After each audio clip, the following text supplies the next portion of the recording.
안녕하세요. 주식 쇼스트라이크 강동석입니다. 1월 효과를 그리면서 길었던 장밋빛 효과, 아무래도 벵가드발 악재로 좀 어려울 것 같습니다.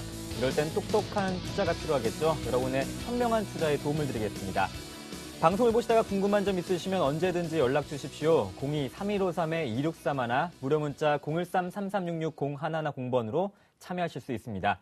그럼 오늘의 감독님 소개해드릴게요. 유머왕 이상훈 대표와 함께합니다. 주식이 도박이 아닌 결정적 이유. 바로 확률이 높아지면 이길 수 있기 때문이다. 확률을 높이는 방법을 체크하라. 이상로의 똑똑한 주식 투자 이야기 지금 공개됩니다.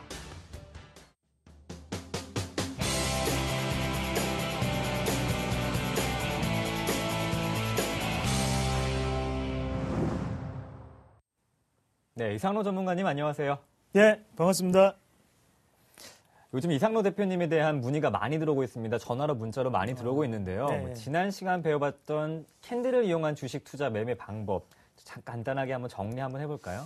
네, 맞습니다. 저번 주 같은 경우에는요, 네. 저희가 캔들을 이용한 어느 정도 저항과 지지를 알아보는 방법을 좀 배웠죠. 네.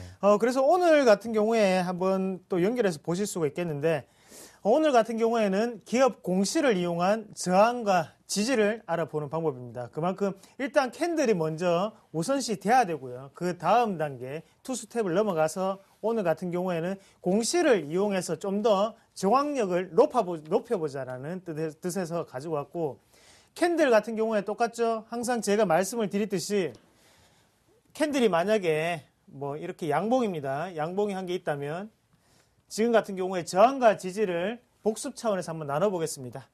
그러면 여기에 해서 요거는 지지가 되겠죠. 양봉이면 여기까지가 지지가 되겠고요. 대신 여기 위에는 저항이 되겠죠. 이런 부분 가장 기본적인 부분이니까 꼭 명심을 하시고, 우리가 해야 될 거는 연습을 통한 좀 더 숙달된 능력을 배양을 해야 된다는 거죠. 그래서 오늘은 거기에 연장선상으로 기업 공시를 이용한 우리가 저항과 지지에 대해서 알아보는 시간을 가지겠습니다. 네. 오늘은 어떤 내용을 배우게 되나요? 네, 오늘 같은 경우에는 기업 공시를 이용한 방법인데요. 네. 제목부터 한번 같이 보시겠습니다. 칠판이 좀 지저분하죠. 제가 좀 지우고. 자, 뜬금없는 기업 공시. 맞습니다. 기업 공시는 뜬금없이 우리 앞에 나타나게 되죠. 독인가? 아니면 약인가? 이왕이면 약을 먹는 게 좋죠. 그래서 거기에 대해서 기업 공시를 분석하는 방법을 한번 알아보도록 하겠습니다. 같이 한번 보시면요. 일단 네. 유머왕이죠. 네. 제가 유머왕이기 때문에 네. 오늘도 한 가지 넌센스 퀴즈를 준비했습니다. 우리가 일단은 긴장을 풀라는 의미에서 준비했으니까요.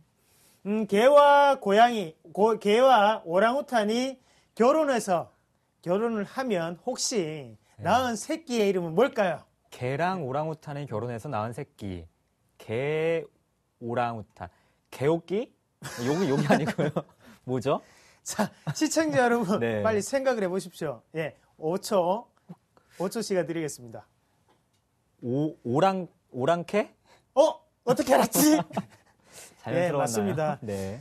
정규 TV의 유머 프로그램을 보시는 분들은 네. 아실 건데, 바로 오랑캐죠. 오랑캐가 넌센스 퀴즈 좀 준비해봤습니다.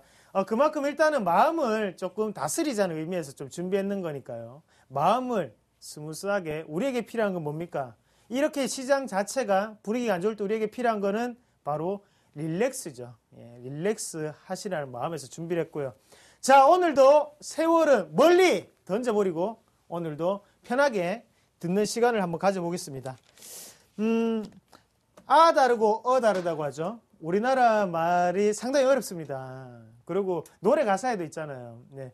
님은 님인데 저만 하나만 붙이면 남이 되는 세상사. 다르고 다르다는 겁니다. 그만큼. 한번 밑에 내용을 한번 같이 볼까요, 우리가? 자, IMF는 한국 경제가 2009년에는 마이너스 4%의 성장을, 2010년에는 4.2%의 성장을 이룰 것으로 전망했다. 제가 재작년인가요? 책을 보다가 이 구절이 너무 와닿아서 한번 제가 인용을 좀 해봤습니다. 그래서 그 책 이름은 여기 적어놨고요. 안에 보시면 뭐 제가 책 홍보하는 건 아니죠. 그냥 이거를 뭐 출판 일단은 그런 부분이 있으니까 저작권 침해라는 부분이 있으니까요. 자, 이 기사를 세 군데에서 분석을 했습니다. 대신에 이 세 군데 다 똑같은 이 기사를 보고 분석을 했는 건데요. 첫 번째 같은 경우에는 내년 한국 경제 회복 G20 국가 중 가장 빠르다. 자, 이 기사를 볼 때는 우리가 여러 가지 생각을 하실 수 있겠지만 만약에 분석해 본 결과 1번만을 본 사람들은 어떤 생각을 할까요? 경제 회복이 가장 빠르구나. 한국이 빠르네. 예? 낙관적이라고 생각을 하겠죠. 자, 좋은 결과치구나 라고 생각합니다. 대신 2번을 또 같이 한번 볼까요? 한국 경제 충격도 크게 받고 회복도 빨라. 우리가 어떤 걸 느낄 수 있습니까? 변동성이 큰 한국 증시. 하지만 타격도 크기 때문에 그만큼 회복도 빠르다는 거 되겠죠. 똑같은 기사를 보고도 다르게 해석할 수 있다는 거예요. 자, 세 번째, IMF. 한국 올해 성장률 마이너스 4%. 주요국 중 꼴찌. 이 기사를 접하는 분들은 어떻게 생각을 할까요? 한국이 성장률이 상당히 올해 낮았구나. 조금 부정적인 생각을 가지겠죠. 이 세 가지 기사는 밑에 이 기사를 보고 기자들이 분석해서 썼는 거죠. 그만큼 왜 제가 이 말을 하냐면 한국말도 어렵고 그리고 우리가 뉴스 기사 그리고 공시를 어떻게 바라보는지에 따라서 해석에 대한 의미가 달라진다는 거죠. 그래서 시청자분들에게 필요한 건 뭐냐 하면 냉정하게 바라볼 수 있는 성찰이죠. 그리고 그 정도의 깊이가 될 수 있는 공부가 좀 배양이 돼야 되겠고요. 이 시간을 보면서 좀 더 올라갈 수 있었으면 좋겠습니다. 그래서 이 똑같은 기사로 이렇게 해석을 할 수 있다는 것을 한번 아시고 난 다음에 우리도 똑같이 한번 응용을 해서 보도록 하겠습니다. 자, 우리가 흔히 호재라고 생각하는 것들을 좀 모아봤는데요. 네.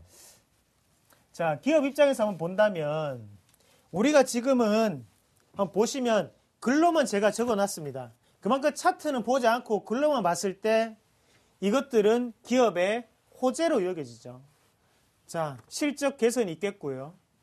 그리고 지분 취득이 있겠죠. 대주주에 대해 지분 취득을 했다. 몇 % 지분 취득했다. 아니면 뭐 자산운용사에서 지분을 취득했다. 그만큼 호재거리가 될 수 있겠죠. 그리고 수주를 받았다. 예. 어디에 얼마 전에 대우조선 해양이라는 그룹이 있었습니다. 거기서 수주를 받았죠. 그래서 그런 부분은 호재가 될 수 있겠고 뭐 계약을 달성을 했다는 거 아니면 장내 매수, 대주주가 장내 매수를 했다. 이런 내용들 분명히 호재가 될 수 있겠고요. 뭐 특허권을 취득했다. 이거는 다 기술 개발에 관한 내용이죠. 그런 부분 자체도 호재가 분명히 될 수 있다는 거는 알아두시면 좋겠습니다. 자, 신규 매출처를 확보했다. 당연히 호재가 될 수 있겠죠. 왜냐하면 그만큼 매출처가 다변화됐다는 얘기니까요. 자, 그리고 기대감.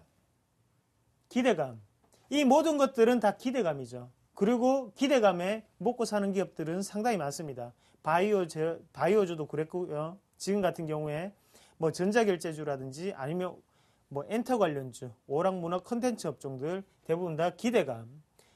뭐가 했다더라. 뭐 싸이가 빌보드 차트 1위를 달성했다더라. 그러면 실질적으로 매출은 발생은 하진 않죠.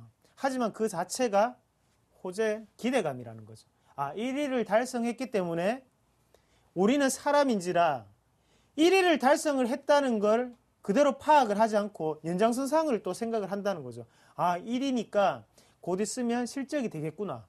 하지만 우리 현실을 바라본다면 실적으로 연결된 부분은 아니라는 것을 꼭 기억을 하셔야 됩니다. 자, 그런 눈이 필요한 게 바로 우리가 공시를 똑바로 보는 눈인데요. 이런 공시들이 왔을 때 우리가 이것을 도구로 생각하느냐 아니면 약으로 생각하느냐에 따라서 각자 판단의 몫이라는 거죠. 다만 이 시간을 통해서 제가 독을 그리고 약을 좀 더 쉽게 구별해낼 수 있는 방법을 가르쳐 드리니까요. 일단 호재로 생각되는 부분을 좀 적어봤고요. 다음에 악재로 생각되는 부분을 우리가 같이 또 보도록 하겠습니다. 네. 뭐 악재는 또 반대가 될 수 있겠죠. 내용을 보시더라도 호재보다는 악재가 몇 개 좀 더 많습니다. 그만큼 우리가 주식시장에서는 호재보다는 악재가 많은 시장이라는 거죠. 그 부분을 먼저 인지를 하셔야 되겠고요. 자, 악재. 처음에 기업의 가장 기본적인 부분이죠. 자, 실적이 악화됐다. 그리고 우려감이 작용을 했다. 경쟁력이 약화됐다. 그리고 불성실 법인으로 지정이 됐다. 그리고 고소를 당했다. 아니면 수주를 실패했다. 유상증자를 한다. 유상증자는 별표 해놓고 제가 좀 이따 다시 좀 더 설명을 드리겠습니다. 계약 연기가 발생을 했다. 그리고 대주주가 장내 매도를 했다. 이런 부분은 악재가 될 수 있다는 거죠. 하지만 자, 이 시간을 통해서 우리 지금 서울경제TV를 시청하시는 시청자분들에게 한 가지 팁을 드리겠습니다. 악재가 꼭 악재는 아니죠. 그리고 호재가 꼭 호재는 아닙니다.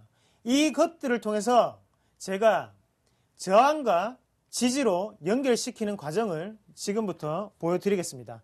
자, 그 전에 유상증자에 대해서 제가 짤막하게 좀 말씀을 좀 드릴게요. 네. 우리가 흔히 아는 유상증자. 자, 유상증자는 왜 할까부터를 먼저 생각을 하셔야 되는데요. 이게 왜 악재일까?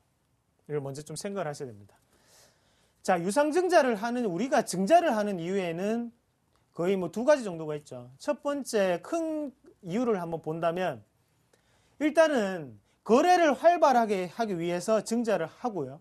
그리고 두 번째는 돈, 기업의 투자금이 필요로 하기 때문에 증자를 하는 거죠. 자, 말 그대로 유상증자라는 거는 돈을 받기 위해서 유상증자를 한다는 겁니다. 그만큼 유상증자를 한다는 말은 기업 자체가 무상증자를 할 만큼 여건이 안 된다는 것으로 풀이를 할 수가 있겠고요. 그런 부분에서 우리가 악재로 생각을 할 수 있다는 거죠. 그 부분을 명심을 하시고 악재도 그렇고 호재도 그렇고 한번 보시면 이 시간을 통해서 제가 다 아는 설명을 못 드립니다. 시간 관계상 제가 중요한 부분만 냉철하게 판단할 수 있는 그런 시간을 좀 가지겠습니다. 일단은 호재라고 생각되는 것들 중에요. 실적 개선에 대해서 좀 더 정확한 눈을 가질 수 있는 부분하고요.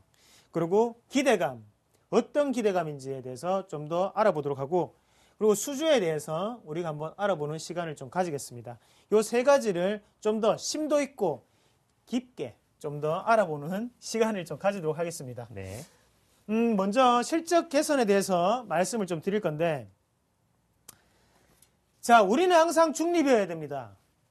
자, 우리는 절대 주식을 하실 때 감정이 많이 섞여요, 사실. 사랑하게 되고.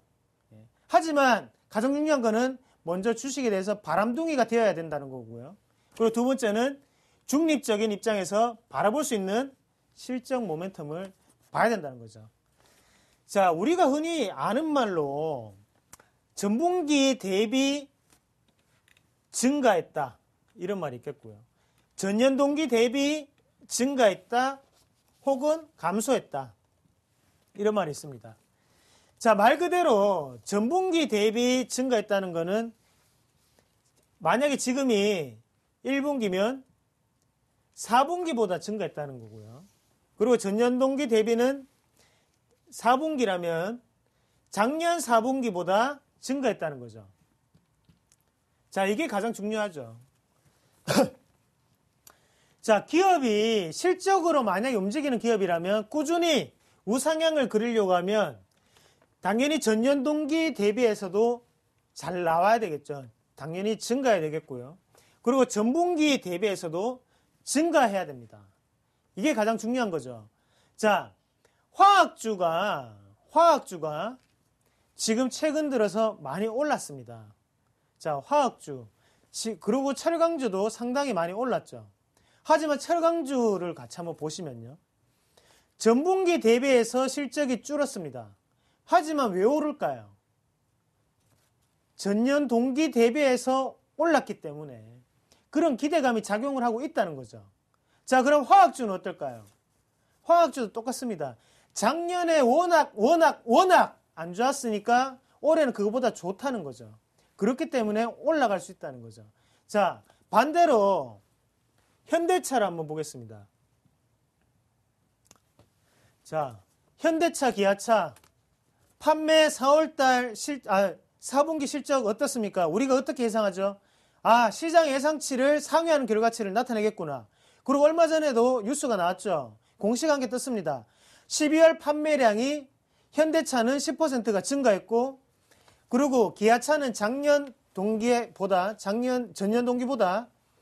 6%가 증가했다는 이로치 나왔습니다. 근데 왜 실적이 좋은데 이 상황에서 왜 빠졌을까? 자, 왜 빠졌을까요? 곧 1분기죠. 지금 1분기입니다. 1분기보다 1분기에 대한 우려감이 지금 작용하고 있다는 거죠. 그러면 그 실적 자체가 꾸준히 갈 수 없다는 걸 또 뜻하는 거겠고요. 그런 부분은 우리가 실적을 보면서 이게 전분기 대비인가 아니면 전년동기 대비인가 꾸준히 기업이 성장을 하고 있나 거기에 대해서 주가는 우상향을 치고 달리고 있는데 이 상황에서 전분기 대비가 조금 믿음직스럽지 않다면 우리가 그때는 이익 실현을 해야 되지 않을까요? 다시 한 번 더 좀 생각을 하시는 시간이 좀 됐으면 좋겠고요. 자, 두 번째는 구체적으로 들어가서 자, 매출에 대해서 우리가 한번 알아보도록 하겠습니다. 네. 자, 매출 1,000억을 내는 회사입니다. 1억을 수주를 했어요. 1억을 수주를 했습니다. 호재가 떴구나. 이 단위는 안 보고 매수를 하시는 분들이 많습니다. 매출 10억을 내는 회사입니다. 1억을 수주를 했습니다. 1억밖에 안 되네. 아니면 1억을 수주를 했구나. 매수를 하시는 분들 많죠. 단만 먼저 말씀을 드리면요. 요거는 굿이 될 수 있겠고요. 이거는 뻔한 내용이죠. 뻔한 내용이죠. 소위 하는 말로 뻔뻔한 공시입니다. 자, 시청자님들을 우롱하는 공시란 말이에요. 자, 1,000억 내는 회사에 1억 낸다고 1억 수주를 받았다고 그 공시가 떴습니다. 올라가고 있습니다. 우리의 마음은 어떻습니까? 따라가야 되나? 이 공시가 정말 중요한 거구나. 라고 생각을 하시면 안 된다는 거죠. 어차피 매출은 1,000억을 내고 있습니다. 그러면 거기에서 1억을 수주했다는 거는 비중 자체가 크지 않다는 거죠. 그러면 우리가 생각을 했던 것보다 안 오를 수 있다는 것을 꼭 염두를 하셔야 되는 경우고요. 이때 우리가 이렇게 중립적인 입장을 못 가졌는데 객관적인 사실이 확실하지 않은데 빨강색이 막 눈에 띄거든요. 그래서 쫓아간다는 거예요. 자, 약속하겠습니다. 다음부터는 안 그러겠습니다. 아시겠죠? 다음부터는 그러시면 안 됩니다. 대신에 매출이 10억인 회사에서 1억의 수주를 받았다. 그러면 이 효과는 좀 다르겠죠. 그때 음봉입니다. 예를 들어서 매수를 하실 수 있겠습니까? 며칠 보다가 지지가 되면 해야 된다는 거죠. 왜 이런 말씀을 드리냐? 우리가 차트를 보면서 왜 이런 공시가 중요한지를 말씀을 좀 드릴게요. 잠시만 좀 칠판을 좀 지우고요. 자, 매출에 관해서 수주를 받는 입장에 대해서 제가 좀 더 자세하게 말씀을 좀 드리겠습니다. 차트를 보면서 응용을 좀 해볼게요. 일단은 대우조선해양이라는 종목을 볼게요. 대우조선해양이요? 예. 대우조선해양 차트가 지금 어떻죠? 지금 하단에서 좀 올라오고 난 다음에 여기에 박스권을 돌파했는 흐름이 나타나고 있습니다. 하단에 지금 박스권을 돌파하고 올라가고 있죠. 한번 보시면 아시겠지만, 자, 우리가 이렇게 보면, 뭐, 내려올 수도 있겠고, 올라갈 수도 있겠네, 라고 생각을 하시겠습니다. 맞죠? 하지만 우리가 바로 제가 방금 말씀을 드렸던 게 수주를 얼마 있느냐가 중요하다고 말씀드렸죠. 그러면 같이 한번 보도록 하겠습니다. 일단은 지금 같은 공시 뉴스를 한번 보시면요. 자, 우리가 여기가 박스권이라고 말씀드렸죠. 그리고 12월 26일 날 보면 공시관계 뜹니다. 뭐죠? 1조 9천억 규모의 수주, 1조 9천억을 수주했다는 뉴스였죠. 자, 26일 날, 이날 1조 9천억을 수주를 받았습니다. 자, 그러면 우리가 26일 날을 체크를 한번 해보시고요. 한번 주가 추이를 볼까요? 자, 박수권을 돌파했는 흐름이었는데 26일이죠. 어떻게 됩니까? 지지가 나오죠. 지지가. 자, 이날 공시는 음봉이었습니다. 공시가 떴을 때 우리는 이렇게 생각합니다. 선반영이 됐구나. 뭔지 알고 있었구나. 우리는 어차피 그때 안 사도 된다는 거죠. 그 다음에 지지가 계속 나왔죠. 그리고 다시 또 지지가 나왔습니다. 이 말은 무슨 말이냐?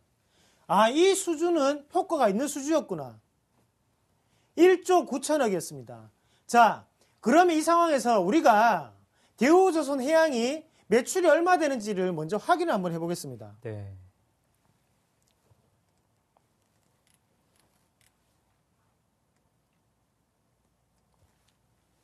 자, 억 단위죠.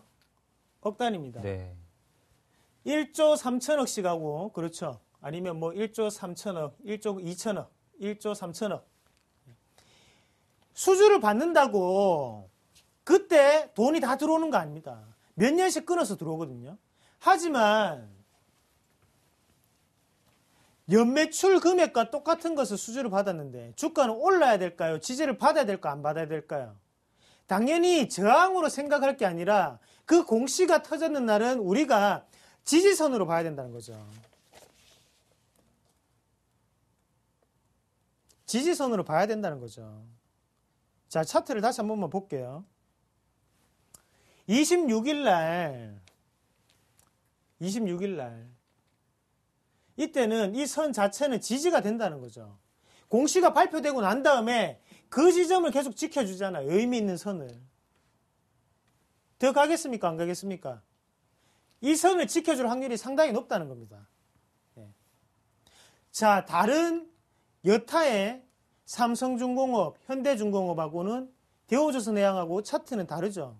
당연히 수주 모멘텀이라고 하고 그 부분을 우리는 공시로 확인을 할 수 있었습니다. 그리고 뭐 예를 들어서 한 종목 더 말씀을 좀 드리면요. 네. 화인텍이라는 종목인데요. 화인텍 같은 경우에도 우리가 같이 한번 보시면 10월 11일 날 제가 미리 좀 보고 왔습니다. 잠시만요. 자, 10월 11일 날 보시면 뉴스가 어떤 게 뜨죠? 497억 원 상당의 본행제를 납품, 계약했다. 네? 삼성중공업과 497억 원의 규모의 공급 계약을 맺었다. 497억 원입니다. 자, 똑같이 응용을 해볼게요. 네. 자, 매출이 얼마인지 봐야겠죠. 화인텍의 매출은 자, 1,700억에서 2,500억을 내는 회사죠. 네. 자, 비중이 있습니까? 없습니까? 있죠. 비중을 차지하죠. 예? 매출액의 비중을 차지하는 겁니다. 처음에도 말씀드렸지만 1년 안에 들어오는 돈은 아니에요. 하지만 몇 년에 걸쳐서 들어오지만 그 돈 자체가 지금 매출에 분명히 비중을 차지하고 있다는 거예요. 자, 우리가 그러면 차트로 한번 돌아가서 그 지점 한번 볼게요. 자, 여기였는데요. 여기죠. 자, 어떻게 됩니까? 자, 공시가 터지고 난 다음에 주가는 내려갑니다. 선반영 됐구나. 우린 이때까지 이렇게 생각을 하시면 돼요. 이건 아니었구나. 대우조선해양과는 다른 애였구나. 하지만 중요하게 보실 부분이 이 부분이죠. 거래량은 어때요? 거래량이 붙으면서 올라가잖아요. 네. 그러면서 다시는 이 지점 자체를 안 데우고 올라가죠. 이 부분의 실적이 처음에 제가 말씀을 드렸습니다. 수주나 계약은 1년 동안에 들어오는 돈은 아니라는 거. 주가를 봤을 때 이 부분보다는 당연히 올라가야지만 된다는 거죠. 그것을 공시가 그리고 우리는 똑같은 시점에서 봤습니다. 하지만 약으로 봤느냐, 독으로 봤느냐, 저항으로 봤느냐, 지지로 봤느냐에 따라서 달라진다는 거죠. 달라진다는 거죠. 자, 그러면 실적적인 부분은 말씀을 드렸으니까요. 우리가 그 다음 단계로 좀 넘어가서 기대감이 현실화되었을 때, 그리고 우려감이 현실화되었을 때에 대해서 좀 알아보도록 할게요. 네. 기대감, 말 그대로 우리에게 기대감을 준다는 건데요. 자, 저는 기대감을 주는 기업들을 이렇게 표현합니다.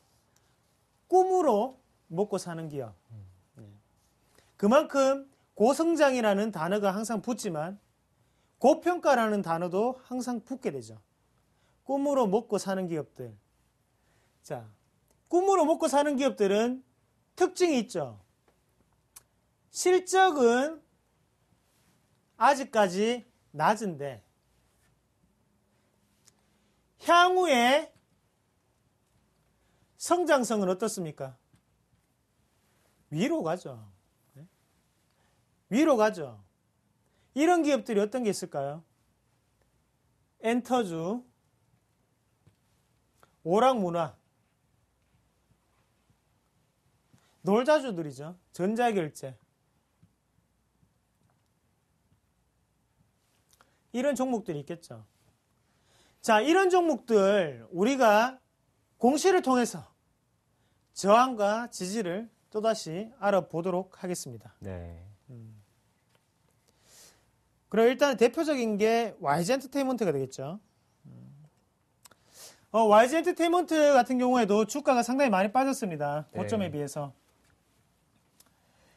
자, 이때 주가가 이렇게 올라갈 때 어떤 소식이 있었죠? 싸이가 있었죠. 맞죠? 네. 우리의 싸이가 있었습니다.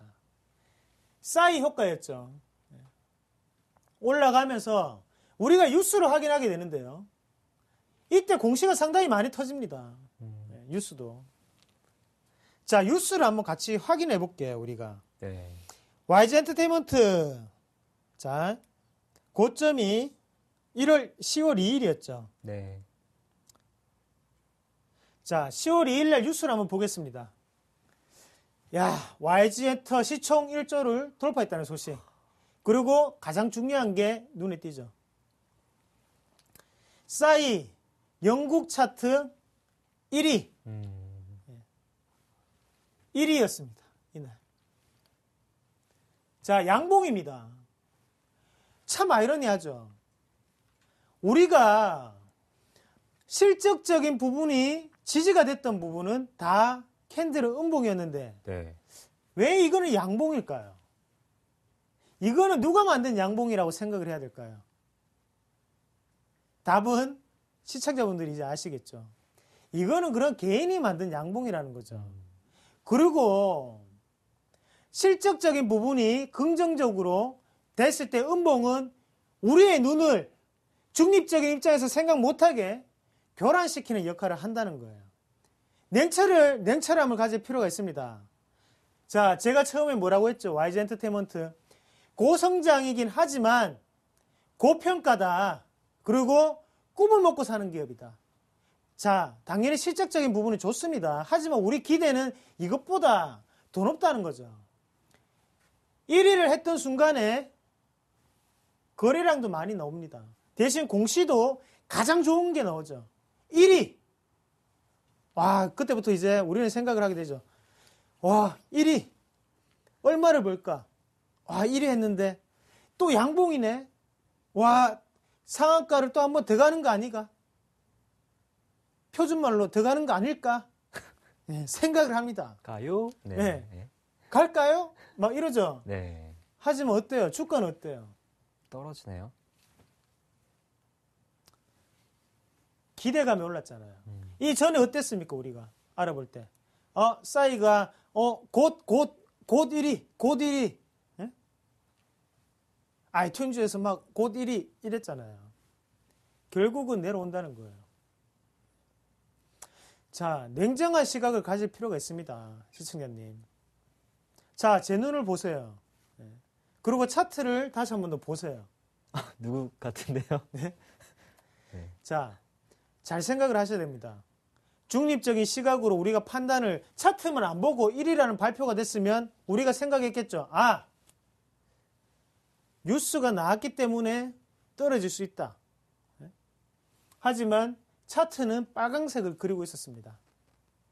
이게 저항 구간이 될 줄 몰랐죠. 당연히 지지 구간이 된다고 생각을 하셨겠죠.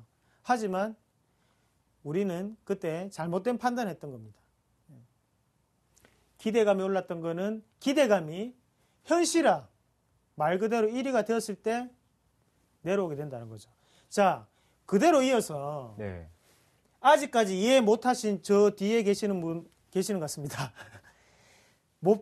지금까지 이해가 안 되시는 분 한 번 더 KG 이니시스라는 기업을 한 번 더 보면서 추가적인 설명을 좀 드릴게요. 전자결제주죠? 네, 맞습니다. 전자결제주 좋습니다, 물론.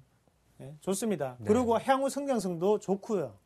하지만 기대감이 많이 끼어 있다는 것도 아셔야 된다는 거죠. 자, 마지막 양봉이 지금 한 번, 두 번, 세 번째, 3봉을 찍고 내려오고 있습니다. 더 올라갈 수도 물론 있겠죠. 대신 시간이 좀 걸리겠죠. 대신 이 세 번째 가장 고점이었습니다. 그때 뉴스를 우리가 한번 같이 볼게요. 네. 11월 27일 날 같이 한번 보시면 좋겠는데,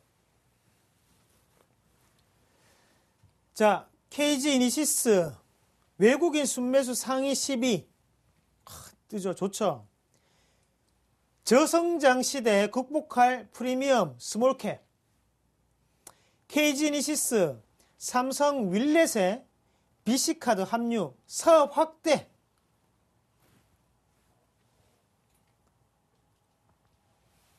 이게 곧 꼭지라는 얘기죠. 기대감. 전자결제된 기대감. 내려오게 된다.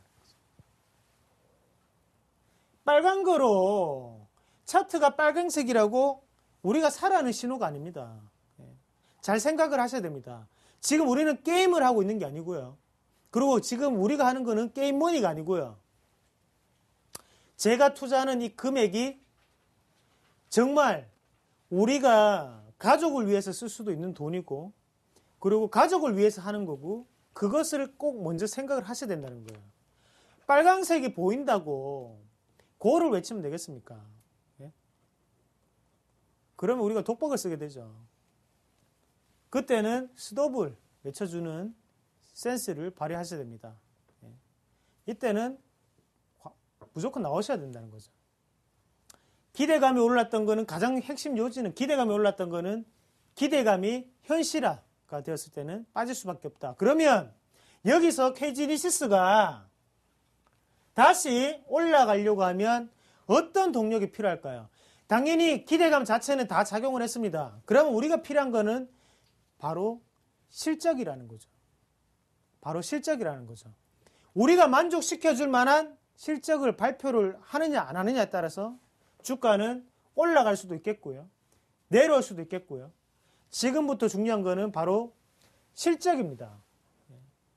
실적을 체크를 하셔야 될 시점이라고 말씀을 좀 드릴게요. 네. 그리고 자, 시간이 좀 남아서 제가 추가적으로 좀 말씀을 드릴게요. 매출처의 변화. 자, 오늘은 좀 어렵습니다. 잘 생각을 하시고 눈을 크게 뜨고 정신을 똑바로 차리시고 들으셔야 돼요. 매출처. 자, 무슨 말이냐? 한 군데서 매출을 받냐? 두 군데서 매출을 받냐?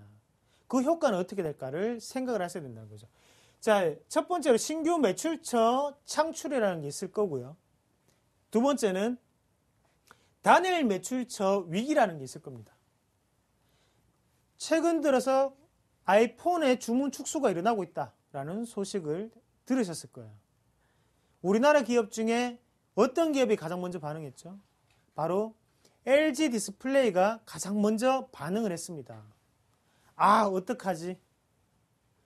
하지만 LG 디스플레이 같은 경우에는 아이폰의 20%만 담당을 하고 있고요.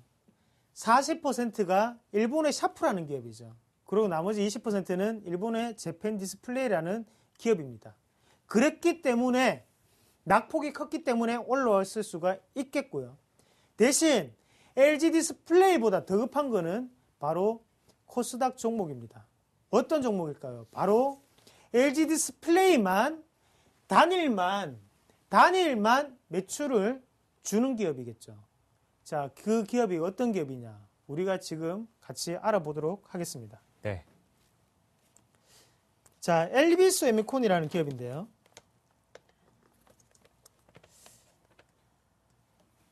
엘비 세미콘이요? 네, 맞습니다. 엘비스 에미콘이라는 기업인데. 네. 자, 여기 밑에는 공시가 안 나오지만 아이폰에 대해서 우리가 주가가 내려갔다는 걸 언제 알았죠? 이날 알았죠. 네. 큰 음봉이 떴습니다. 자, LB 세미콘이 왜 LG 디스플레이와 관련이 있고 아이폰과 관련이 있냐? LG 디스플레이에 들어가는 터치 칩을, 패널 칩을 만드는 회사입니다. 거기에 스크린에 들어가는 칩을 만드는 회사거든요. 당연히 관련이 있을 수밖에 없겠죠. LG 디스플레이 매출이 70% 넘습니다. 그만큼 위험하다는 거죠. 자, 지금 상황에서 그러면 우리가 저항과 지지를 나눴을 때 어느 지점이 가장 중요하냐?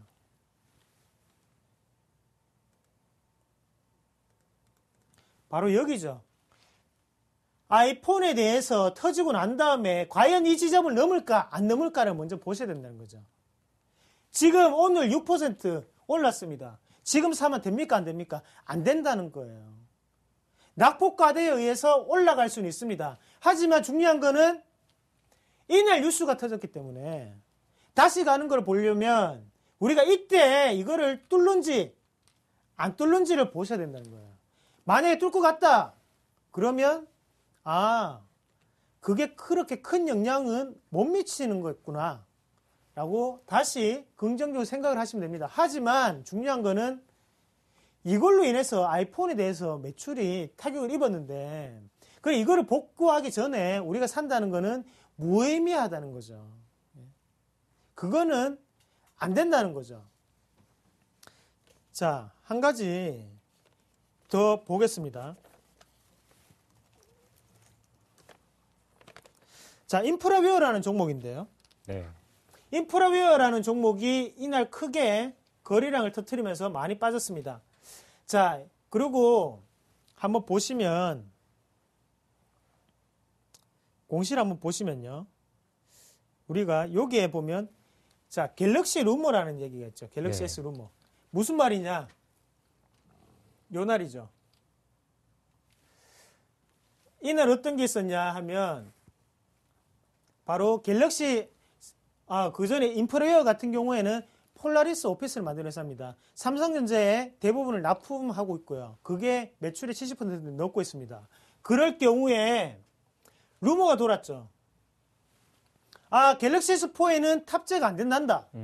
근데 실적은 잘 났었습니다. 그러면 단일 매출처기 때문에 위기가 왔다는 거죠. 근데 중요한 거는 루머였습니다. 이 상황에서 이날 뉴스가 떴는 게 뭐였죠? 루머였다. 갤럭시 S4에도 들어간다. 그러면 우리가 봐야 된다는 거는 이 지점보다는 떨어지기는 힘들다는 거겠죠. 이 지점보다 떨어지기는 힘들다는 거겠죠. 주가는 어떻습니까? 다시 지지를 받고 그 전에 루머가 돌기 전까지는 올라온다는 거죠. 왜냐하면 루머였잖아요.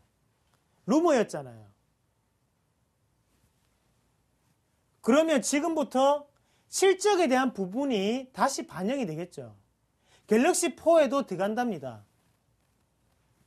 그러면 루머에 의해서 빠졌던 부분 올라갈 수밖에 없다는 거죠. 확정이 됐는데. 음봉이 겁나십니까? 겁내시면 안 됩니다. 어차피 이건 우리에게 눈으로 보여주는 것 뿐이고요. 그냥 색깔을 입혔을 뿐이에요. 그것을 다시 한 번 더 명심을 하시고요. 자, 이런 기업들이 상당히 많겠죠. 이런 기업들이 상당히 많습니다. 궁금하시죠? 예. 그거는 다음 시간에 제가 좀 더 확실하게 말씀을 드리겠습니다. 네, 오늘도 구체적인 사례를 통한 주식 투자 방법 배워봤습니다. 잠시 후에 실전 전략을 들어보겠습니다.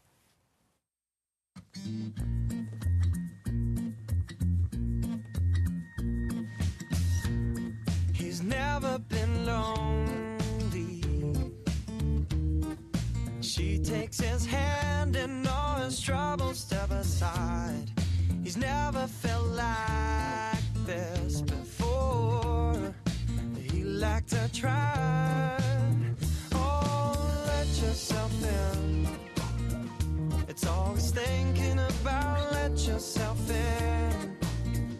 And now he's singing out loud. Ooh, I'm feeling like my life has just begun. And I'm feeling fine. Well, I feel so alive. Singing. Ooh, I'm feeling like my life has just begun. And I'm feeling fine. So fine, fine, fine.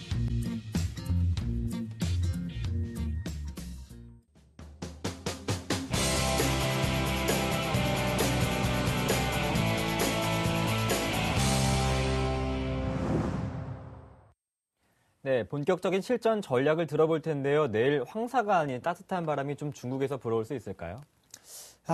예. 상당히 지금 시장이 힘든 시장입니다. 네.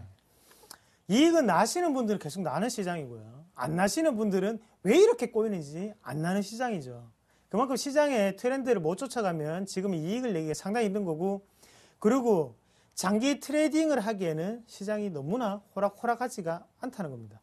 자, 오늘 같은 경우에도 외국인의 매도세가 집중이 되는 가운데 연기금이 순매수를 계속적으로 이어갔습니다.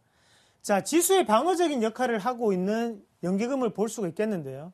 하지만 이걸 보면서 우리는 어떤 걸 느껴야 될까요?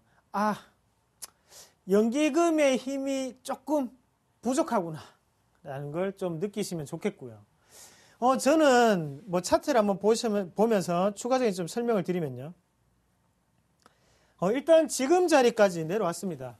1970포인트로 오늘 붕괴를 시키고 더 내려왔다가 장 마지막에 좀 올리는 모습 나타냈는데, 내일도 지지부진할 수는 있습니다. 하지만 제가 보는 시각으로는 하단은 1965포인트에서 60포인트 정도까지 좀 생각을 하고요.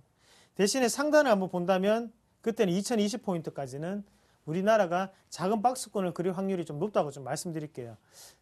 제가 저번 주는 틀렸습니다. 이번 주는 틀렸습니다. 예측을 했던 게. 그래서 확률적으로 본다면이라는 말씀을 좀 드리는 거고요. 대신 제가 보는 시각으로는 요 안에서 박스권을 그릴 확률이 좀 높지 않겠나. 그렇게 좀 말씀을 드릴게요. 왜 그런 말씀 드리냐면, 일단 하단을 지지하는 이유는 금융주가 살아나고 있다는 거죠. 그만큼 미국의 어느 정도의 대외적인 글로벌 악재 자체는 안정이 되어가고 있는 상태고요. 다만 우리가 시장이 오늘 못 올라가는 거는 그만큼 호재거리가 없다는 거죠. 그런 부분이 있기 때문에 뱅가드 펀드, 미국의 한 펀드밖에 안 되지만 지금 우리는 이런 뉴스에도 혼동을 하고 있다는 겁니다. 자, 그런 입장에서는 저는 1960 그리고 상단 2020포인트까지 박스권, 대신 어떤 종목군을 선택을 할까?